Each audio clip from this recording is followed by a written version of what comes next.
You know, I never thought I'd be the guy standing in front of bulldozers yelling about my wife's ashes. But life has a way of throwing you curveballs. Picture this.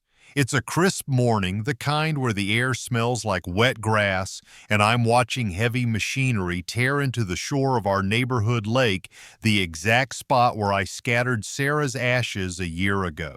And there, sipping champagne like she's at some fancy gala, is Pamela Rhodes, our new HOA president, smirking as I beg her to stop, my voice lost in the roar of engines. This wasn't just a lake to me. It was where I proposed to Sarah, where we dreamed up our life together, where she wanted to rest forever. Sarah was a gardener, not the kind who just planted flowers, but the kind who turned empty lots into little Eden's, places where people could sit, breathe, feel alive. When she got sick, pancreatic cancer, brutal and fast, she made me promise to scatter her ashes at that lake in a quiet cove where we'd spent countless evenings sketching out plans for a community garden. "Make it part of this place, Tom," she'd whispered, her hand so frail I could trace every vein under her skin. I kept that promise, with my 13-year-old nephew Jake trailing behind, filming it all on his phone, a kid's impulse. That'd end up saving us. But Pamela, she didn't care. She'd swept into Maple Grove Estates 6 months earlier, all high heels and corporate buzzwords, promising to elevate our community with her big plans, including turning our lake into some exclusive spa for rich folks. She put up an 8-foot fence overnight, slapped on a members-only sign, and told me with this fake sympathetic tilt of her head, "Rules are rules, Mr. Carter. I'm sure Sarah would understand." I wanted to scream, but grief's a funny thing. It hollows you out, leaves you too tired to fight. At least that's what I thought. Then Jake showed me the video he'd taken of Pamela that day by the fence. She didn't know he was recording, and there she was rolling her eyes as I mentioned Sarah's ashes, muttering to her assistant, "This guy's milking his sob story for special treatment." That's when I knew this wasn't just about rules. Pamela was playing a bigger game, and I wasn't going to let her bulldoze Sarah's memory without a fight. I started digging. Our old HOA president, Frank Murphy, was retired now, living in a little bungalow with an oxygen tank, but his mind was sharp as ever. Over coffee that tasted like motor oil, he pulled out faded surveys from the 70s, proving the lake was community property, not Pamela's personal playground. "She's twisting the rules, Tom," he said, his eyes narrowing. "Seen her type before, power-hungry, all charm till you cross 'em." Frank's words lit a spark in me, but it was Jake who fanned it into a flame. "Uncle Tom," he said one night, sketching a poster of the lake on his tablet, "what if we remind everyone what this place means? That kid, barely a teenager, had Sarah's fire, her knack for turning ideas into something real." We got to work. I roped in my neighbor Clara, a freelance reporter with a nose for dirt, and her husband Mike, who made documentaries that could make you cry over a parking lot. Clara started poking into Pamela's past, while Mike interviewed folks about the lake, old couples who'd proposed there, kids who'd learned to fish, families who'd picnicked under the oaks. Meanwhile, I found a forgotten public path to the lake hidden behind Pamela's fancy planters.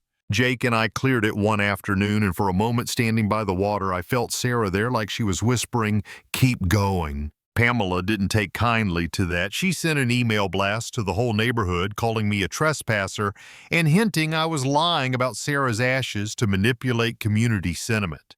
Then came the violation notices. My lawn was unkempt, my mailbox non-compliant. Petty stuff, but it stung especially when I saw who delivered them. Lisa, my old friend, now Pamela's right-hand woman.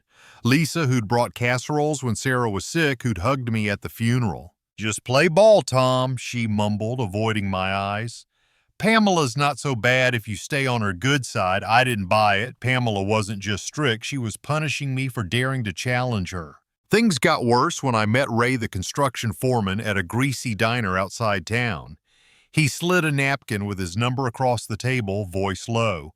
"Your HOA lady's not just building a spa, Tom. She's got plans to dredge the whole North Shore right where you scattered those ashes. And those property lines she's using look fishy to me. Ray's tip sent me to the county records office where Clara uncovered a bombshell. Pamela's spa was tied to her brother's construction firm, a clear conflict of interest she'd never disclosed. Better yet, her updated property surveys were fakes drawn up to justify her land grab. We had her on the ropes, but Pamela wasn't going down easy. She doubled down, announcing a groundbreaking ceremony for her Lake Tranquil retreat, complete with catered hors d'oeuvres and a string quartet like we were in some glossy brochure. Jake and I crashed it armed with Frank's surveys and a USB drive full of Clara's findings. Picture the scene, Pamela's mid-speech, all smiles and champagne flutes when I step forward, Jake holding his tablet like a shield. Before you dig up this lake, I say loud enough for the crowd to turn. You should know it's community property and Pamela's funneling HOA funds to her brother's company. The air goes still. Pamela's smile freezes, then twists. "Mr. Carter, this is a private event," she snaps, signaling her security guy. But Jake's already playing his video, the one of me scattering Sarah's ashes, the cove clear as day behind me. The crowd murmurs and Pamela loses it. She lunges, knocks the tablet from Jake's hands and hisses, "You're pathetic dragging your dead wife into this," gasps ripple through the neighbors. Even Lisa, standing nearby, flinches. "I knew Sarah's garden plans," Lisa says, suddenly her voice shaky. "She wanted this lake for everyone, Pamela, not your VIP club." That was the crack in Pamela's armor. Residents started whispering, pulling away from her like she was toxic. She stormed off, but not before leaning close to me, her voice pure venom. "This spa's happening, Carter. Your little memorial's going to be rubble by tomorrow." I should have been scared, but something shifted in me. Sarah's stubbornness, maybe, or Jake's quiet courage. We weren't done. The next morning, Pamela's bulldozers rolled in at dawn, her brother's crew ready to tear up the shore. But we were ready too. Clara had tipped off a local conservation group who confirmed the lake was part of a protected wetland Pamela had forgotten to mention in her permits. Frank showed up oxygen tank and all, citing a 1950s easement that made the lake public access. And Jake, God, that kid stood in front of the lead excavator holding a laminated sketch of Sarah's garden, yelling, "This was my aunt's dream and you're not destroying it." One by one, neighbors joined us. Lisa, Mike, even old Mrs. Jenkins with her walker. We formed a human chain staring down the machinery. Pamela screamed about trespassing, but Mike's camera was live streaming and the county sheriff wasn't buying her act. When environmental officers showed up citing wetland violations, Pamela's whole plan collapsed. Her permits were revoked, her brother's contracts voided. Turns out Lisa had kept emails proving Pamela knew about the wetlands and lied to skirt regulations. By noon, Pamela was gone, not just from the lake, but from Maple Grove. She sold her mansion a month later, chased out by the scandal. 3 months after that, we stood at the lake again, but this time it was different. The fence was gone, the shore replanted with Sarah's garden, winding paths, wild flowers, a stone bench where I used to talk to her. Jake helped design the plaque for Sarah and all who find peace here. At the dedication, I looked out at the crowd, Frank, Clara, Lisa, neighbors who'd become family, and said Sarah always said gardens grow memories, not just flowers. This place, it's hers, but it's ours too. Sitting on that bench now with Jake sketching butterflies flitting through the milkweed, I feel Sarah in the breeze and the water's ripple. We fought for her, but we won something bigger, a community that remembers what matters. Still, I wonder, was Pamela just greedy, or was she running from something deeper? Something that made her need to control everything? I'll never know. What about you? Ever had to fight for a place that meant the world to you? Drop a comment.